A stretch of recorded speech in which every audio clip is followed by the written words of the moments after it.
Hello everybody, welcome to the next video from Pure Pens TV. We're going to look at a brand new pen today. We've had this in stock for just a couple of weeks. The reason that we're going to do this video now is because we've also added an extra nib width option to it. So if you've not seen it, we'll do a little bit of an unboxing, show you how the pen looks, how the pen works, and do a nib width comparison. So as you can see from the box, this is a pen that comes from Endless. So they started off as a notebook manufacturer and they have now added a pen to their range. It's called the Creator. This is the sleeve actually that goes over the outside of the box, but I've taken it off in anticipation because it was a little bit tight and I didn't want you to wait for me in the video to slide the sleeve off. So it's called a Creator, which is down here, a retractable nib fountain pen. The sleeve, quite cool actually, it's got sort of like a gold leaf type embossed design in it, showing almost like a schematic of the pen with the ink converter visible through it, and also the nib when it's retracted, and then in the gold you can see the nib poking out. So there's the logo, Creator retractable fountain pen. It says crafted for creators. Quite nice packaging for this pen. So it's got a little bit of information here on the back, which you can pause the video to read if you would like to, and then just their information about them. As you can see on this barcoded area at the bottom, you can see that this one's got a Fude nib in it. So it's available with fine, medium, or from us as well, for a slight premium over the other two models of Fude nib. So if I show you inside the box, open up, here it is. Has some little instruction leaflets there, which I guess I can show you now before we open up the pen. Quite nice packaging, you know, this little information leaflet is quite well thought out. Knowing your pen, so it's got a little image of it labelled, shows you how it goes together, how it works, how to fill it with ink. So yeah, I'm quite impressed with that. Lots of manufacturers don't give you a little instruction sheet, and we have in the past had plenty of emails and phone calls from people asking how the ink cartridge fits in and that type of thing. So the barrel of the pen is made from ABS. It's got their logo which you can see on here underneath Endless, moulded into the plastic. It's got a metal pocket clip which is sprung. It's probably not the stiffest spring I've ever felt on a pen, but it should hold that in place in your pocket. This may look familiar in design if you've used a retractable nib fountain pen before, so you can see that that's how that works. So click mechanism, hold it like this, and the nib advances and retracts like that. It's quite a quiet click. If I'm quiet, you can listen to it.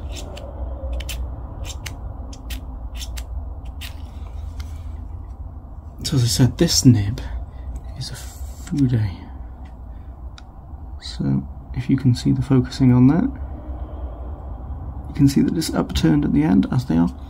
So this part of the barrel unscrews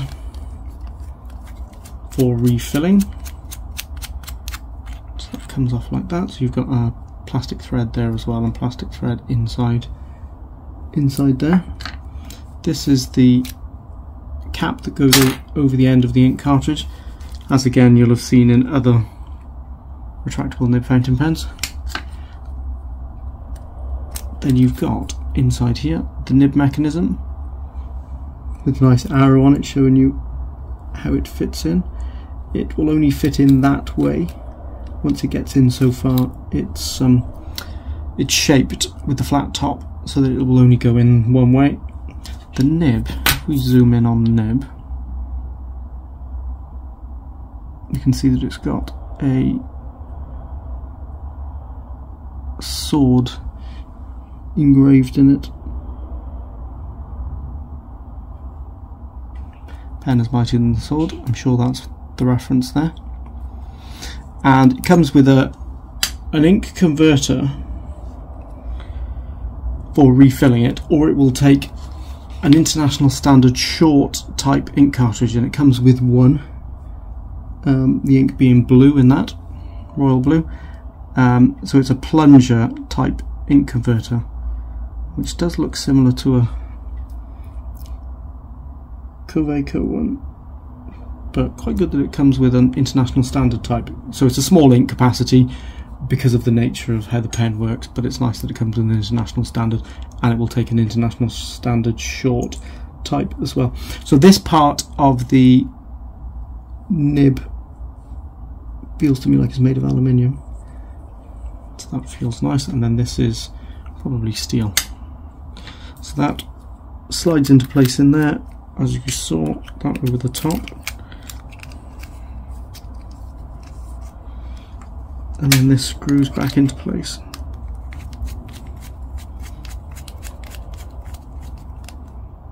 So like I said, black at the moment. They have said that it's going to be available in some other colours, but at the moment black. Check the website for the most up-to-date nib width options, barrel colour options, because like I said, if you're watching this video and it's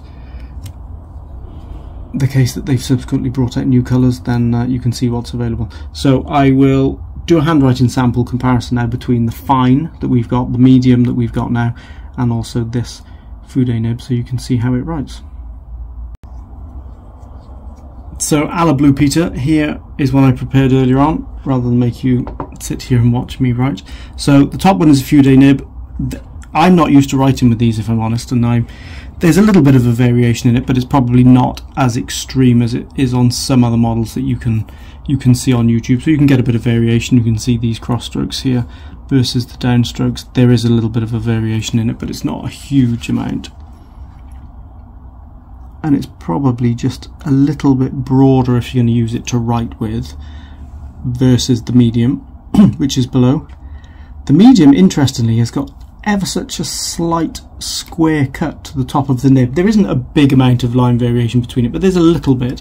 But you can, quite unique I think now, in fountain pens, that it's got quite a square cut to the top of the nib.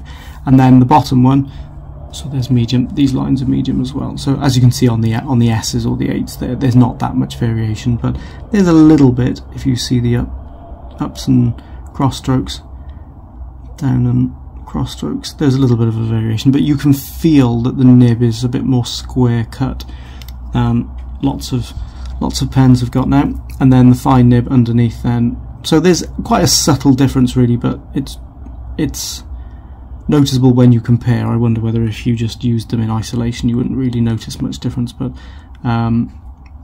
comparing them side by side, this is the difference between medium and fine, and there's Fude. What I also didn't mention in the last one, this click button is metal. Feels quite light, but that's metal, whereas the rest of it's plastic, and then that's metal too. I didn't do a comparison size either, so if I just move this one out of the way, here is a Lamy All-Star, which is the same size as a Safari. You can see that they're quite similar in length, really. Diameter, if I hold them like that, not that much of a difference in diameter either. I haven't done a comparison with some of the other fountain pens that are retractable nibbed, because they're not really in the same price bracket really, but pretty much everybody knows what a Safari looks like and what sort of size a Safari is. So All-Star Vista be in the same physical dimension, so here's the comparison of the size of it. So I hope you found that useful. Like I said, they're available to buy now. The current price is £48 for either a fine or a medium nib, which is quite affordable for a retractable nib fountain pen, and then there's a £10 premium for the Fude, so that's £58. Those prices are for UK buyers, so they include UK value added tax. If you are outside of the UK, whether in the EU or elsewhere, the price you see on the website will exclude VAT, and then it's probably the case that once it gets into your country and customs have assessed it, they will then charge you whatever the local tax rate is for import duty and sales tax. So I'll put a link in the description so you can see it. Thanks very much for watching. If you like this video and this type of video, please do give us a thumbs up. It does help with other people then finding the video. because of YouTube's algorithms and how these things work. And then you can subscribe to our channel as well and click the bell icon when you do subscribe, and then you'll get notifications every time we upload a video. We don't do it that often, but as I said, if you find this type of content interesting and useful, please feel free to do that. Until next time, bye bye.